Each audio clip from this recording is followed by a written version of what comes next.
Welcome to the Freedom Founder Podcast. I'm your host, Zach Duggar. Now, today with me, I have Shea. And Shea, I always do this. I always forget to ask how to pronounce the last name when I know I'm going to get it wrong. So if you could please let me know and let our audience know how to pronounce your last name You're not accurately.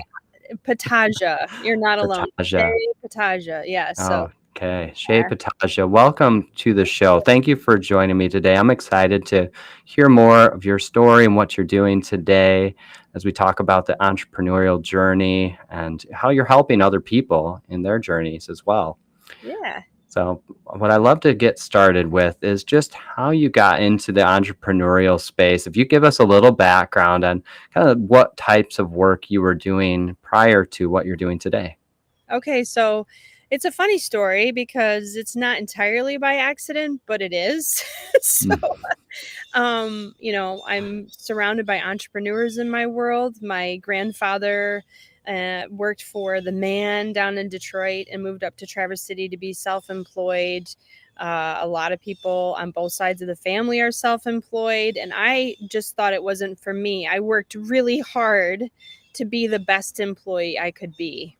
Entrepreneurs inspired me, but I never thought that I was one. And I also Mhm. thought that if you were an entrepreneur, it meant that you loved money, that money was the thing that you loved more than anything else. And that was my pretty much, I thought, oh, if I'm not Tony Robbins, then why would I do this? And by the way, I got to meet Tony Robbins, which is cool. And the other weird part of this whole story is that I was at a networking group at Commonplace. It's a co-working space, like I think it was 6 years ago, and I met a coach. And he said, "Hey, what do you do for a living?" I said, "Oh, I'm a CXO at a financial firm. I do all these things." And he says, "I'm trying to take what I do for businesses and pare it down to individuals. Will you be my test run on this to see if it works? If I can take this EOS platform, Entrepreneurs Operating System, and help entrepreneurs and individuals." And I said, I'm not an entrepreneur, but I hired a coach over 10 years ago. I love coaching. I'm a life coach. If you think you can help me, I'll do it. And so he jumped right in with me, and I sat and told him how I worked really hard to be a good employee. And he said, "Shea, you're an entrepreneur." And I said, "That's such a huge compliment, but I'm not. And thank you." And he tabled that idea. And over the years, I think what made me such a great employee is that I worked really hard to create my own position within the company that right sized me and that fit me and my talents and my gifts. And there just came a point where I needed to be on my own, right? Like you Yeah. cannot have two leaders sitting in the same seat, it gets uncomfortable. So it made me a great employee. And I just took everything that I learned from driving my own ship every day within a company and then applied it to my life as a coach. So simultaneously, while I worked for someone, I had a private practice as a life coach. And when I went from being an employee to not being an employee, I thought I'm going to go all in with this coaching thing. If it worked as a side hustle, imagine what it could be if it was full time. And so I hired my own coach, a business coach who helps coaches build their practice. And that's how that all got started. And it happened very, very quickly. And it was exciting. So it Yeah. was accidental, but not entirely when I look back. I'm like, a lot of people in my world work for themselves. Not only that, I had created an event with a friend that was for entrepreneurs to tell their story, and Mhm. that event ran for 7 years, and we did 3 of those shows a year. And I had coached over 100 entrepreneurs on how to tell their story. So this Mhm. whole time I was not jumping in the pool, but definitely dipping my toes in the water and thinking it's for everyone else but not me. There's no way I could make that work. Um, Yeah. but there Yeah. comes Tell a me. point where you got to bet on yourself, as my friend Angie says. You got to bet on yourself. And Yep. she encouraged me to take the leap. She's like, you've done it. You've done it for everybody else. What if you tried it for you? What if you took Right. everything that you've done to make other people successful and tried it for you?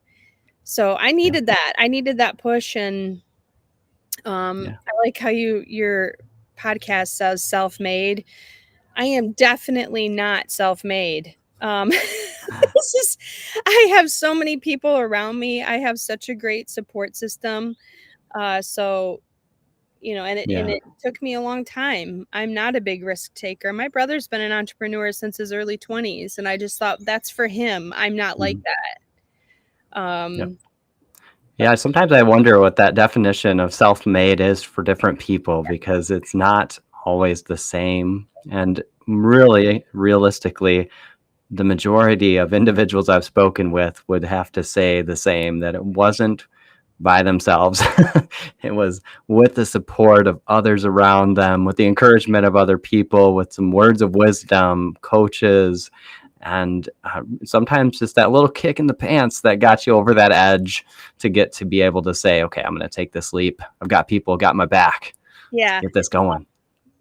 Yeah, and you have to, I mean, as far as self-made, you got to get up every morning and be motivated enough to believe that this can work and Hmm. believe that you can make it work. And for me, I mean, I remember in 2008, I had a boss I was working for, and he said, "Petaja, you're not going to be happy till you own and run your own thing." And I said, "That's not true. I'm a really good employee."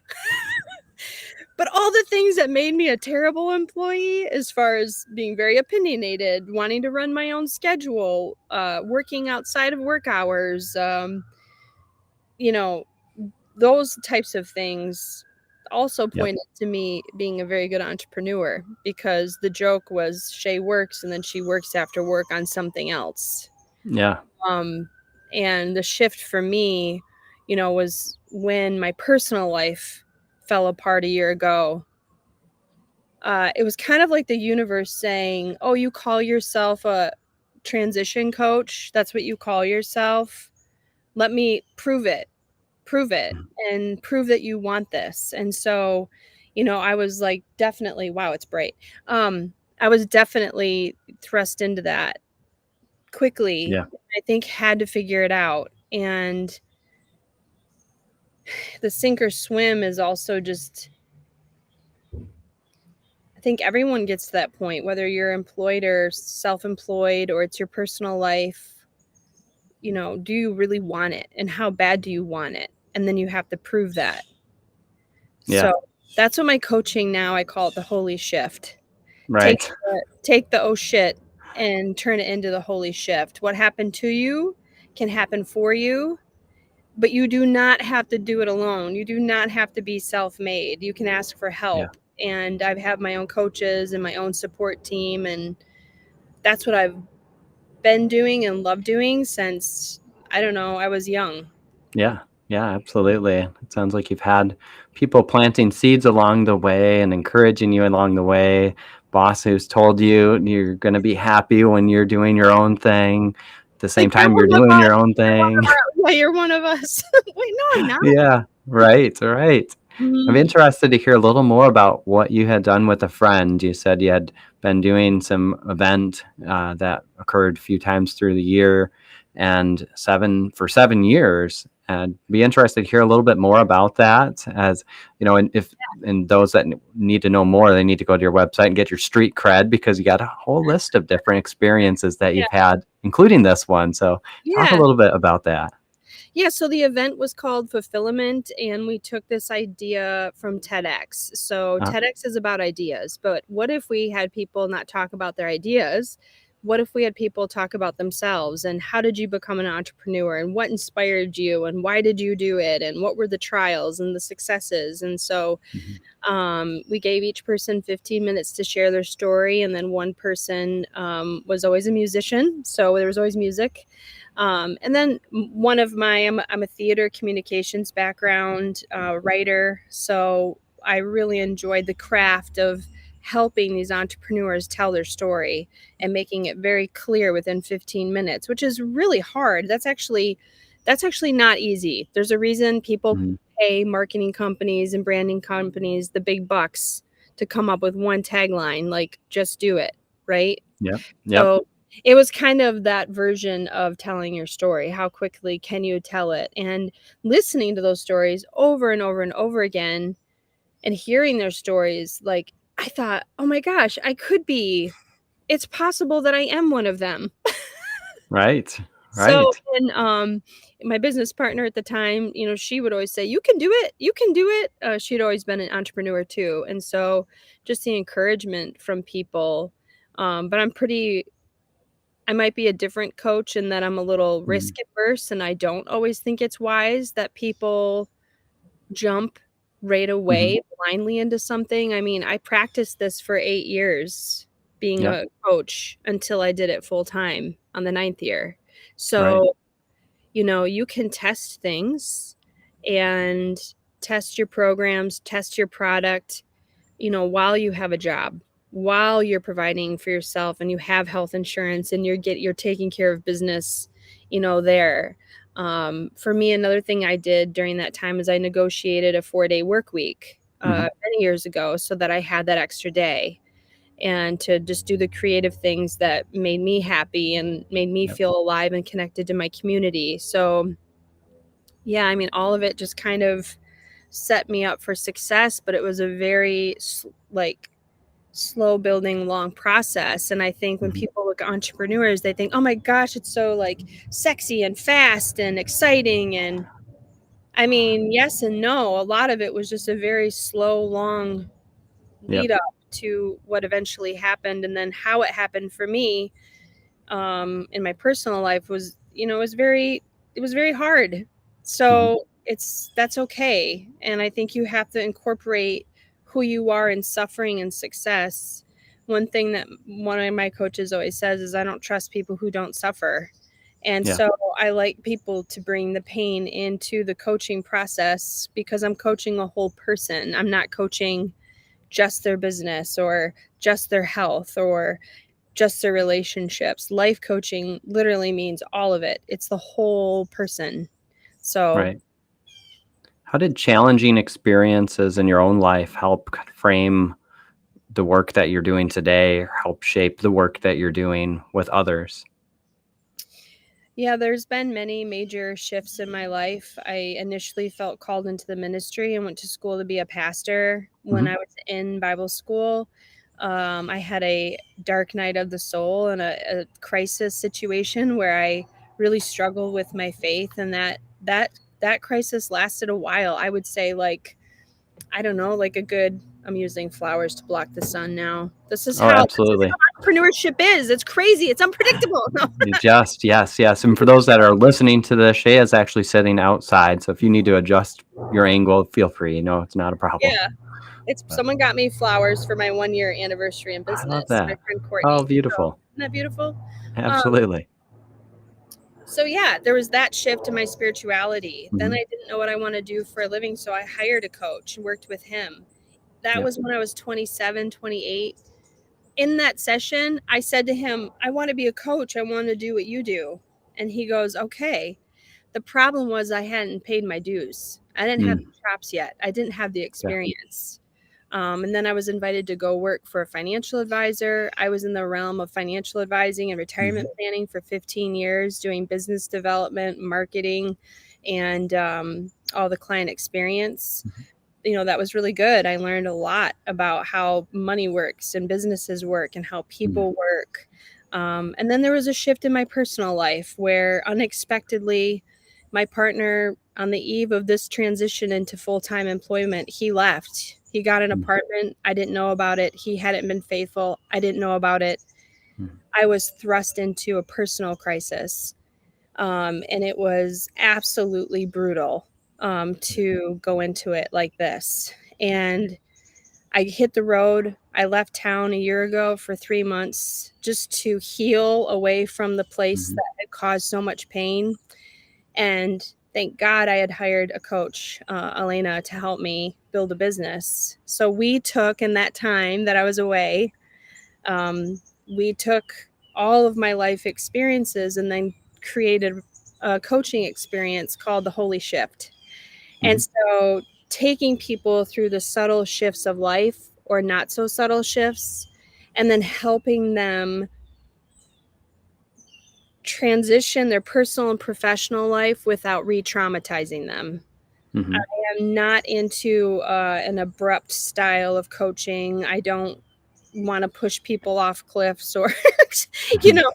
know, I'm not it's not shock coaching or therapy. How can we make these changes that are ever so subtle but very impactful and that they'll stick with you for the long haul?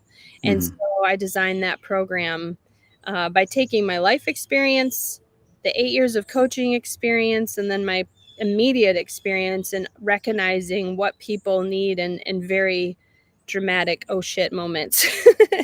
And Right. yeah, like I said, like the universe saying, like, you said you wanted this, do you want it? Do you actually want it?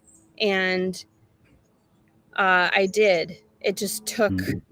it took a different part of me that I had to access at a much deeper level Yeah. to root that out and then prove it, not just to myself but to my clients. I mean, I'm going to start telling the stories, and I did recently on LinkedIn and on my blog, of Mhm. how clients came to me over time.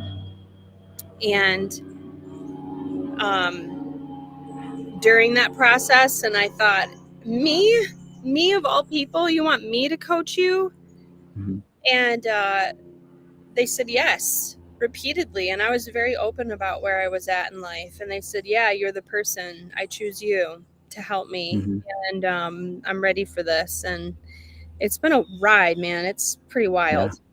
Yeah, absolutely. And what I hear from you too is that you're real, not a person who's just coming with all of the fireworks and flashy things to show them what they need to do, but you're coming with realistic experiences, your own experiences, and something you recognized at 27 that it was like, okay, I don't have yet those experiences. When you look back in hindsight, and now you've gained different life experiences, some more difficult than others, but also just working with people in different settings and that creative side, setting up the event with your friend as well.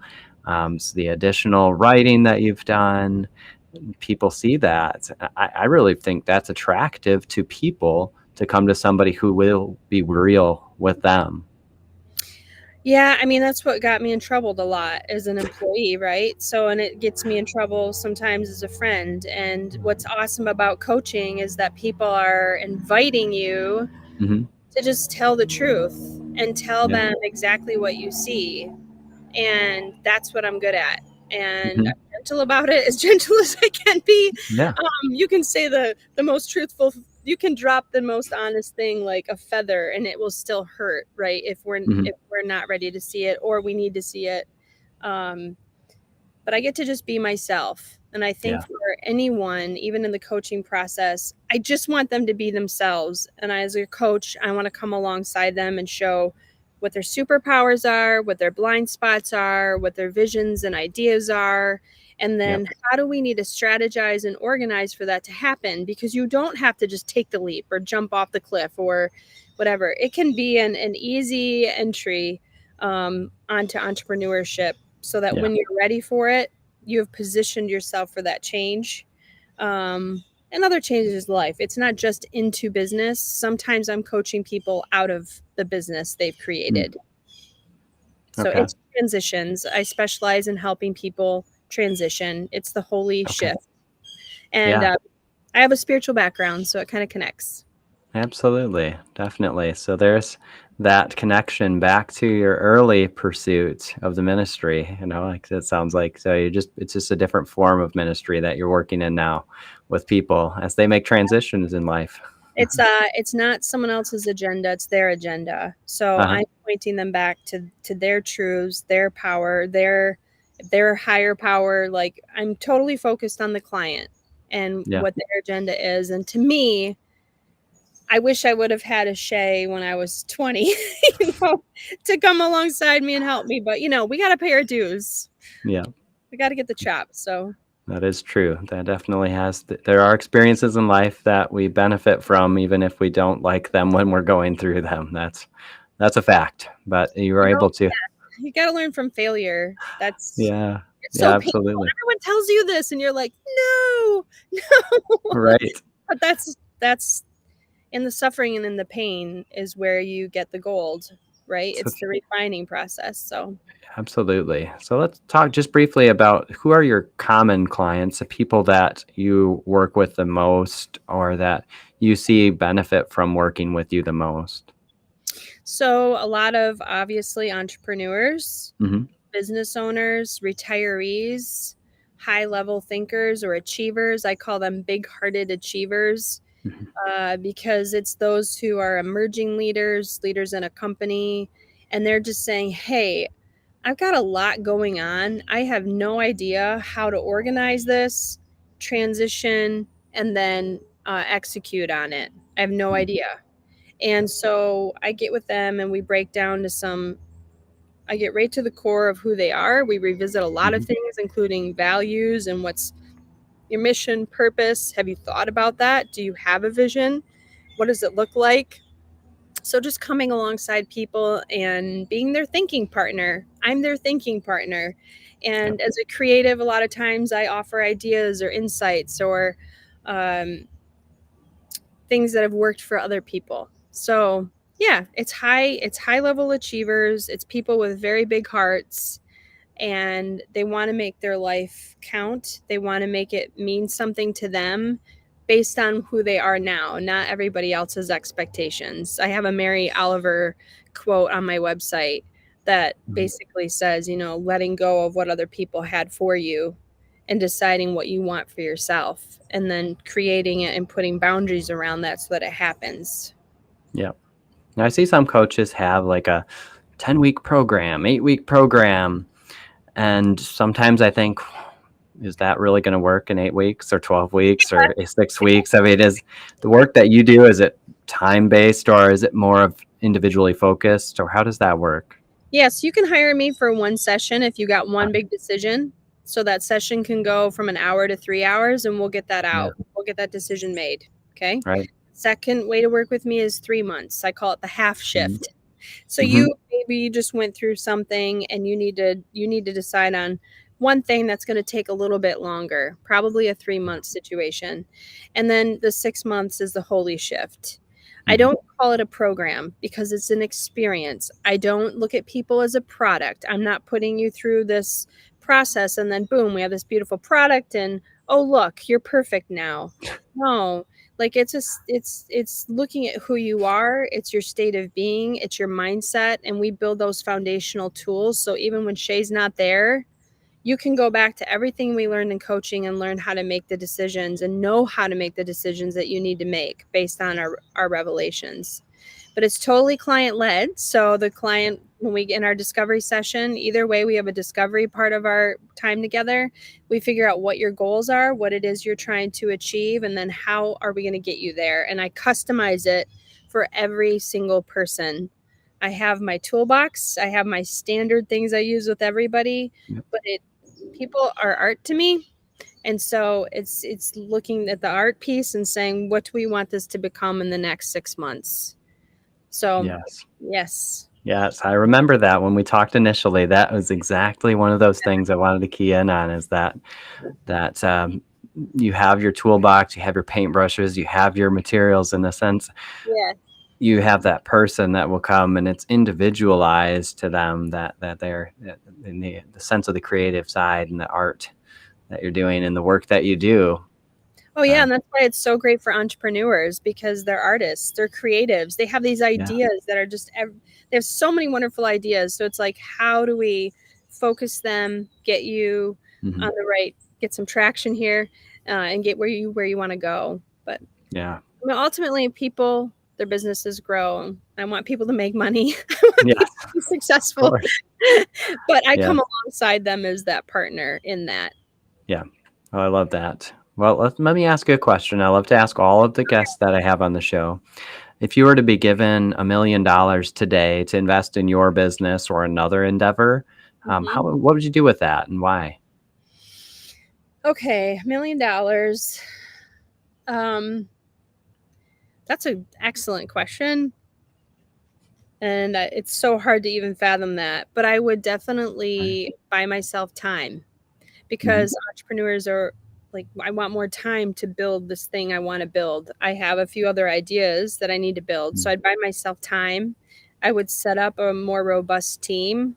And then Mm-hmm. I would also set aside an investment for pro bono work. So I would set up an Mm-hmm. investment that would allow me to give work to people, um, give my work to people Yeah. who, much like me when I was in my 20s and 30s, um, didn't have the funds to pay for a coach, but I would execute on everything that we discovered. So I was all in, even though I didn't have the money. And I would for sure want to do a pro bono fund for that. I don't even know how that Yeah. works legally, but again, Sure. I have a team. I would have a Yep. team that would help me with Help you with that. Yes. that. Yes. Yeah. Yes. I like that additional add on to the, because there are so many people that would benefit from support from a coach, from someone with experience, but they look at that and they say, can't afford it, won't be able to do it, can't No. access it.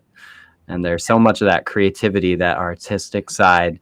And sometimes people don't think of the entrepreneur as an artist and the creativity that's involved there. But They there's so are. much of that contained that if they could just have somebody come alongside that would let it out. Yes.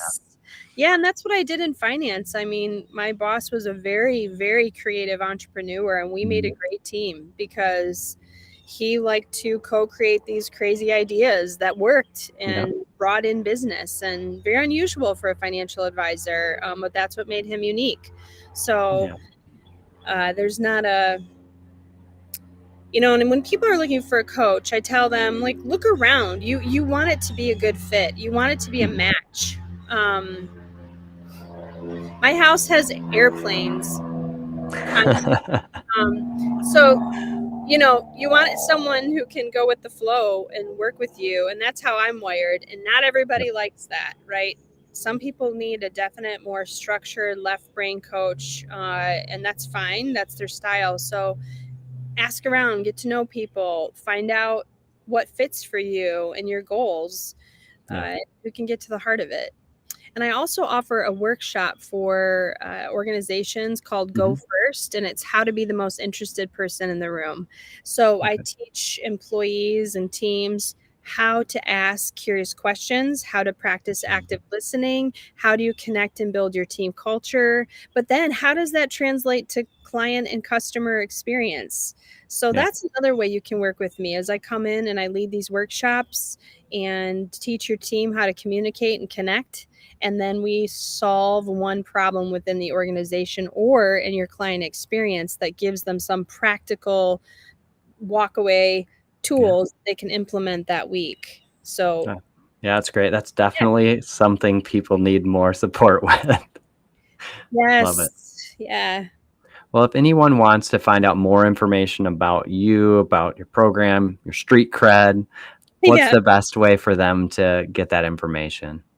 Well, first of all, I'm all over the socials. So Yep. it's sheapetaja.com is my website. SheaPetaja, as I Mhm. say, that's a lot of E's and A's.